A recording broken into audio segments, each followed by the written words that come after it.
যখন ইমামতির সুযোগ পাবে, সুযোগ পেয়ে লম্বা কেরাত ধরো না, ছোট্ট কেরাত দিয়ে নামাজ শেষ করো। কেননা তোমার পেছনে বয়স্করা আছে, মুরব্বীরা আছে, অসুস্থরা আছে। জাল হাজা, তার একটা জরুরি কাজ পড়ছিল, যাচ্ছিল, হঠাৎ মাগরিবের আজান, ভাবলো রাস্তার পাশে যেহেতু আজান দিছে নামাজটা পড়ে নেই। নামাজে ঢুইকে দেখছে আপনি সূরা বাকারা ধরছেন, তো বেচারা কি কাজ করবে না কি করবে?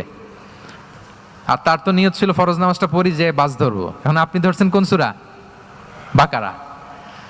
দেখেন রাসূল ইসলাম বললেন যখন ইমামতির চান্স পাবে ছোট সূরা পড়বে, আর যখন তুমি একা পড়বে ফালিউতাউবিল মাশা, যত লম্বা করতে মনে চায় করো।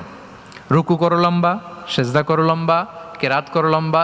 রাসূল সাল্লাল্লাহু আলাইহি ওয়াসাল্লাম তো রাতে আধা ঘন্টা 40 মিনিট প্রথম রাকাতে কেরাত পড়তেন, এরপরে আবার 40 মিনিট রুকুতে থাকতেন, রুকু থেকে দাঁড়ায় আবার 40 মিনিট, আবার সেজদায় যেয়ে 40 মিনিট, এরপরে সেজদা থেকে 2 সেজদার মাঝখানে আবার 40 মিনিট, 2 রাকাত দিয়ে এরকম রাতও শেষ করে দিয়েছেন।